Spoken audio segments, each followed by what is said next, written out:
राजपूत करण, मेरी दिल्ली मेरी शान की खास रिपोर्ट में गाजीपुर बॉर्डर से।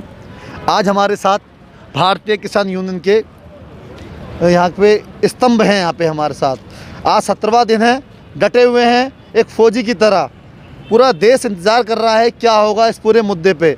बताया जाता है कि आदमी अपनी प्रवृत्ति को बदलता नहीं है, अन्नदाता का एक प्रवृत्ति होती है कि नियम होते हैं हमेशा लोगों को देना। अभी आपने देखा होगा देश में हज़ारों आंदोलन हुए, उन आंदोलनों में सरकारी संपत्ति का नुकसान हुआ, लोगों को सताया गया। पर इस आंदोलन में आपने देखा होगा एक बहुत बड़ी चीज़ हुई कि हमारे किसानों ने टोल फ्री करवाया, उससे देश की जनता को भी फ़ायदा हुआ। इस आंदोलन की तरफ लोग और जुड़े, जैसा कि हर व्यक्ति जुड़ना चाहता है इस आंदोलन से। जानेंगे कि आगे क्या योजना है और उनकी क्या उम्मीद है तोमर जी से। सर स्वागत है आपका, आपका शुभ नाम? मेरा नाम दीन मोहम्मद, पूर्व प्रधान डासना देहात, भारतीय किसान यूनियन जिला उपाध्यक्ष। सर 17वां दिन और आपके आंखों में अभी भी चमक। हाँ, हम लोगों को यहाँ किसानों को आज 17 दिन हो चुके हैं और हम डटे हुए हैं, और हम इस तरह से डटे हुए हैं कि 6 महीने में भी लग जाएंगे तो हम यहाँ से जाने वाले नहीं। हम जिसके लिए आए हैं, या हमारे किसानों के लिए काला कानून बनाया है, जो बिल पास करा है, हमारी मांग है कि इसे वापस करो और हम यहाँ से चले जाएंगे। अगर नहीं करते हैं वापस तो हम इतने तक जाएंगे नहीं किसी कीमत पर। सर ठंड भी है, कोरोना का डर भी है, पर आप अपनी जान की बाजी लगा के यहाँ बैठे हुए हैं। हाँ, हम किसान लोग हैं, हम तो रात को पानी भी चलाते हैं इन ठंडों में। हम इस ठंड से या किसी पाले से डरने वाले नहीं हैं, हमें तो आदत बनी हुई है। और हम तो यहाँ भी खुले आसमान में पड़े हैं, हमें इस चीज़ की परवाह नहीं है। हमें केवल परवाह यह है कि हम किसान लोग हैं, हमारे साथ जो अत्याचार हो रहे हैं इन्हें वापस करे कानून सरकार। और हम जो भी अपना धरना प्रदर्शन करते हैं वो बड़े शांतिपूर्वक करते हैं, हम किसी को नुकसान नहीं पहुँचे। जैसा कि आज टोल टैक्स हमने फ्री करे हैं, उस फ्री करने में हमें कुछ लोगों को फ़ायदा ही हो रहा है, नुकसान हम कभी किसी का नहीं करते हैं। तो हम तो अपनी मांगों को मांगते हैं, हमारी मांगों को सरकार माने तो हमारी किसी से कोई लड़ाई नहीं है। हम तो अन्नदाता हैं, हम तो खुद किसान हैं, अन्नदाता हैं, औरों का भी पेट भरते हैं। वो आज हमारे पेट पर सरकार लात मारेगी तो हम पीछे नहीं हटेंगे किसी भी चीज़ से। सर जैसा कि आप जानते हैं पिछले कई वर्षों से लगातार किसानों ने आत्महत्या की, तो ये बिल अगर लागू होता क्या आत्महत्या रुकेंगी? आत्महत्या तो बढ़ जाएंगी। वो करीब 72 दिन इस बिल को लागू हुए हो गए। करीब 72 दिन इस बिल को लागू करे हुए हो गए। 72 दिन में अगर हमें 72 घंटे भी ये बता दें कि हमारी फसल MSP पे बिक रही हो, धान का रेट है वो 800 रुपये कम बिक रही है, बाजरा है वो 900 रुपये कम बिक रहा है, गेहूँ है वो 200-250 रुपये कम बिक रहा है, गन्ना है 40% जो है वो 250 रुपये में बिक रहा है कुल, जबकि रेट है 345 रुपये कुंटल का। तो बिल बनने का फ़ायदा क्या हुआ हमें? हमारी तो आत्महत्या और बढ़ेंगी, और क्योंकि हम बार बार कह रहे हैं हमारी आमदनी बढ़ाओ। आमदनी बढ़ाने के बजाय ये हमें कर्जा देते हैं कि कर्जा ले लो, हमारी आदत ख़राब करेंगे। आज मेरी जेब में 100 रुपये नहीं है तो मैं खर्च थोड़ी करूँगा। अगर मेरी जेब में लोन के 100 रुपये आ गए तो मेरी तुरंत जो है उसे बाजार जाऊँगा। ये लोन हमें दे रहे हैं और मार्केट अपने बढ़ा रहे हैं। किसान की जेब में सर आज कोई भी किसान का बच्चा किसान नहीं बनना चाहता है, उसके पीछे क्या कारण? वो कारण यही तो है, मेरी फसल की लागत जो गन्ना है वो जो सरकारी शोध संस्थान है 295 रुपये का रेट है वहाँ, वो 295 रुपये खर्चा आता है 1 कुंटल पे, और उसका 1.5 गुना लगाओ हिसाब 400 मतलब 395 रुपये बैठेगा, और दे रहे हैं हमें ये 325 रुपये। सर केंद्रीय मंत्री तोमर जी कह रहे हैं आप हमारे पास आइए, हम खुले मन से बात करेंगे। तोमर जी अक्टूबर में इन्होंने हम बुलाए, 40 संगठन हमारे वहाँ गए बात करने के लिए, और इन्होंने अपना जोन सेक्रेटरी भेज दिया, खुद गायब हो गए। मतलब डरते हैं आपसे? नहीं, डरते नहीं हैं, झूठ बोलते हैं भाई कि आओ बात करेंगे। आओ बात करेंगे। एमएसपी है जो लाइफ है हमारी, हमारी फसल एमएसपी पे आप बेचना शुरू कर दो। एमएसपी मतलब मिनिमम सपोर्ट प्राइस, जबकि एमआरपी होता है मैक्सिमम सपोर्ट प्राइस। हम मैक्सिमम का तो मतलब ही नहीं रहा हमारा, हम तो मिनिमम जो तुम तय कर रहे हो उसी पे हमारी खरीद लो। आप हमें लिखित में गारंटी क्यों नहीं देते हो? सर 17वां दिन, और जैसा कि आप जानते हैं कोरोना काल से देश गुजरा है, लोगों की जेब में पैसे नहीं है, खाने को रोटी नहीं है, पर सड़कों पर हैं हम, तो कौन जिम्मेदार हो सकता है? कोरोना काल में देश को बचाया ना तो किसान ने बचाया। अगर किसान की घर गल्ला नहीं होता तो सरकार ने तो हाथ खड़े कर दिए थे।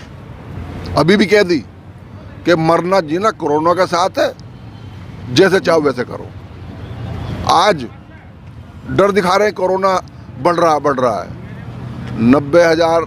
90,000 रोज से आज 35-36 हज़ार मरीज रोज आ रहा है।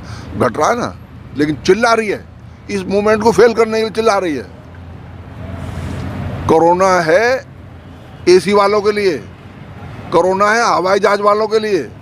हवाई जहाज क्यों नहीं बंद कर दिए थे मार्च में? कोरोना हवाई जहाज से लेकर आए हैं। ट्रेन वालों ने कोरोना फैलाया, ट्रैक्टर वालों ने कोरोना ना फैलाया। 10 साल के ट्रैक्टर कह रहे हैं ये खत्म हो गए। आज तक बता दो अगर ट्रैक्टर के धुएं से कोई किसान मरा हो, पुराली के धुएं से अगर कोई किसान को खांसी आई हो। जनवरी में 3 डिग्री का जो जब टेम्परेचर होता है तब हम नहर का पानी बढ़ाते हैं, और जून और मई में जब 40 डिग्री टेम्परेचर पहुंचता है तब भी हम जो अपने खेत में काम करते हैं। कोरोना तो हमारे आके चला गया, पता नहीं कितनी मतलब किसान की नस्ल में ही इम्यूनिटी इतनी बड़ी है कि ये कोई मुकाबला नहीं कर सकता। भरपूर। ये एसी वाले जितना चाहे वो हमसे ले लें, हमसे बात करके जो है वो एनर्जी ले सकते हैं, लेकिन हमसे बात करने में उन्हें घृणा आती है। अगर हम यहाँ जो है बढ़िया कपड़े में आ गए तो कह रहे हैं ये किसान नहीं है। अगर मैं बढ़िया गाड़ी में आ गया तो अरे ये ओडी के वाला किसान है। कोई ओडी का दिल नहीं होता किसान के, वो ओडी नहीं खरीद सकता। ये कह रहे हैं कि इनके पीछे ताकतें हैं। ताकत है, किसान के सम्मान की ताकत है, किसान की जमीन की ताकत है, उसके जमीर की ताकत है, उसके गांव की ताकत है। हमारे पीछे ताकतें हैं। वो ताकतें ये हैं, मेरा गांव की ताकत मेरे पीछे है, मेरे जमीन की ताकत मेरे पीछे है। सर जैसा कि आप जानते हैं कि अभी राकेश डकैत जी ने कहा कि कहीं आंदोलनों को दूसरी दिशा नहीं मिल जाए, इसलिए उन्होंने कहा कि हम सरकारी एजेंसियों से भी ये आग्रह करते हैं कि वॉच करें। तो उसमें आप किस दृष्टि से देखते हैं? मैं स्वयं राजवीर सिंह प्रदेश उपाध्यक्ष BKU, मैं 11 बजे से पहले नहीं सोता हूँ, और कभी देख लेना यही मेरी जगह है जी। और मैं केवल यही देखता हूँ कि कोई गलत बंदा हमारे बीच में ना आ जाए। जैसे एक दिन जो है चिल्ला रहा था कि गोदी मीडिया, हमने तुरंत वो देखा, वो बुलाया। मैं कहा कहाँ का आवे तो? कि मैं जो अमरोहे का हूँ। जिला 10 क्या नाम है? कि जी वो फलाना है, शर्मा। मेरा नहीं, जिला 10 बता, ब्लॉक का 10 बता दे। चल कोई वो फर्जी था, अमरोहे का था, इसमें कोई दो राय नहीं है। लेकिन वो किसान यूनियन से कोई संबंध नहीं था, किसान से कोई संबंध नहीं था। वो लोकल में ही कहीं यहाँ होगा। वो एक जो है मतलब आग सुलगाने के लिए गोदी मीडिया। अरे हमारा गोदी मीडिया से क्या मतलब? हमारा तो आप दिखाओ ना दिखाओ, हमें कोई चिंता नहीं है। हम यहाँ हैं, हमें कोई यहाँ से हटा नहीं सकता, क्योंकि हम अपना हक मांगने के लिए यहाँ आए। हमारी उपज का मिनिमम सपोर्ट प्राइस हमें दे दो, हम उसमें काम चला लेंगे। जैसा कि इन्होंने बताया, हमें सिर्फ मिनिमम प्राइस चाहिए। और एक बात, बड़ी अहम बात कही, हम मासूम हैं, हम सीधे हैं, मूर्ख नहीं हैं। ना तो हम किसी का नुकसान करते हैं, ना ही किसी के हम बहकावे में आने वाले हैं। मेरी दिल्ली मेरी शान की खास रिपोर्ट के लिए यहाँ से अभी तक गोपाल। हम बात करेंगे वीरेंद्र जी से कि अक्सर कहा जाता है कि कोई कहता है हम कर्जा माफ़ कर देंगे, कोई कहता है कर्जा हम इतना देंगे कि किसानों की ज़िंदगी संवर जाएगी। सवाल एक, कर्जा दिया ही क्यों जाए और किसी व्यक्ति को इस लायक ऐसा क्यों बनाया जाए कि उसे कर्जे की ज़रूरत पड़े?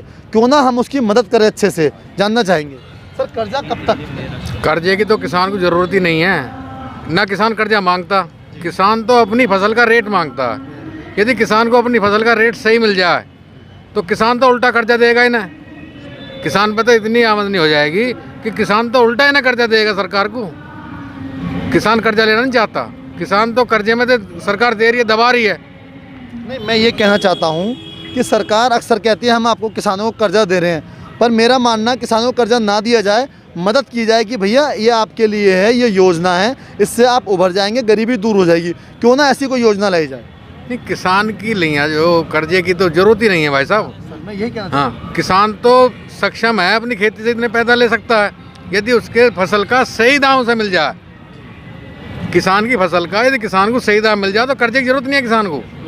किसान तो अपना उसमें यदि सरकार चाहे तो वैसे मदद कर दो भाई किसान के लिए। सर वही मैं जानना चाह रहा हूँ, ऐसी कोई योजना आनी चाहिए ना सर? हाँ, कोई योजना जो है सरकार किसानों को कोई योजना नहीं देती है तो लोन के बजाय उसे मदद करे, सहयोग करे कि ये कोरोना काल चल रहा है, जैसे उन्होंने इंडस्ट्री को की है, व्यापारियों को की है, ऐसे सीधा सीधा किसान की मदद करे कि भाई आपको हम जो है यूरिया का कट्टा 100 रुपये सस्ता दे रहे हैं, या हम डीजल आपको 50% दे रहे हैं। डीजल पे आज ये जो है जीएसटी में अगर ले आए तो 25 या 26 रुपये रह जाएगा। तो कम से कम इस कोरोना काल में जो किसानों को मदद कर दे। लेकिन ये मदद करने वाले आदमी नहीं है, ये व्यापारी सोच के आदमी है। तो मतलब यहाँ सोच ही नहीं है मदद की, यहाँ सिर्फ व्यापारी। सोच ही नहीं मदद की। मदद करने में क्या जाएगा बताओ? जब ये बिहार में करोड़ों रुपए बांट रहे हैं क्योंकि चुनाव है, यूपी में चुनाव नहीं है, कर्नाटक में चुनाव नहीं है आज, तो ये क्यों बांटेंगे? ये तो व्यापारी सोच के है। जो एमएसपी ये कानूनी रूप नहीं दे पा रहे हैं, उसका कारण ये है क्योंकि ये कुछ जो चंद कॉरपोरेट घराने हैं उनको मदद देने के लिए, क्योंकि उनसे चंदा भी लेना है, चुनाव के लिए चंदा भी लेना है। पहले सर किसान होता था राजनीति में, सैनिक होता था, अब ये बिल्कुल गायब। उसके लिए क्या? नहीं, गायब नहीं है, या कर दिया गया? नहीं, थोड़ा फर्क है इसमें। जिस स्टेट में या जिस क्षेत्र में चुनाव होगा तो किसान इनका अन्नदाता है, इनका माई बाप, इनका सब कुछ। और चुनाव निकलते ही दूसरे राज्य में पहुंच जाएंगे कि भाई तू हमारा अन्नदाता, और चुनाव खत्म होते ही अन्नदाता खत्म, भिखारी। ये तो जो है खालिस्तानी हो गए, ये तो पाकिस्तानी हो गए, फिर हम नीनी में चले गए। तो ये तो बढ़िया सोच के नहीं है। देखो, मैं कांग्रेस का, सर अब अंत कहाँ होगा सर? एक मिनट, मैं कांग्रेस का समर्थक कभी जीवन में नहीं रहा जी। हम चौधरी चरण सिंह के जो है अनुयायी हैं जी। चौधरी चरण सिंह ने नेहरू के सामने, जिस शख्सियत के सामने कोई मतलब बोल नहीं पाता था, नागपुर अधिवेशन में ये कॉन्ट्रैक्ट फार्मिंग पे 8 घंटे जो उन्होंने लेक्चर दिया चौधरी चरण सिंह ने कि हिंदुस्तान वो कॉन्ट्रैक्ट फार्मिंग के लिए तैयार नहीं है, क्योंकि यहाँ छोटी जोत है जी, किसान ज़्यादा है, ज़मीन कम है। तो ये फार्मूला नेहरू जी यहाँ नहीं सफल होने का है। तो कॉन्ट्रैक्ट फार्मिंग की तो ये शायद 68 की बात है, तब मना कर दी थी चौधरी चरण सिंह ने, और ये आज फिर लाना चाह रहे हैं। भाई क्यों लाना चाह रहे हैं जब हम कह रहे हैं कानून हमारे लिए बढ़िया नहीं है, मैं दवाई बढ़िया नहीं है, मुझे फर्क नहीं लग रहा, मुझे फायदा नहीं हो रहा, और डॉक्टर फिर मुझे दवाई दे रहा है, हम जब मांग रहे तो पता नहीं क्यों दे रहा है। तो यानी कि जबरदस्ती की राजनीति की जाए। जबरदस्ती, बिल्कुल। धन्यवाद।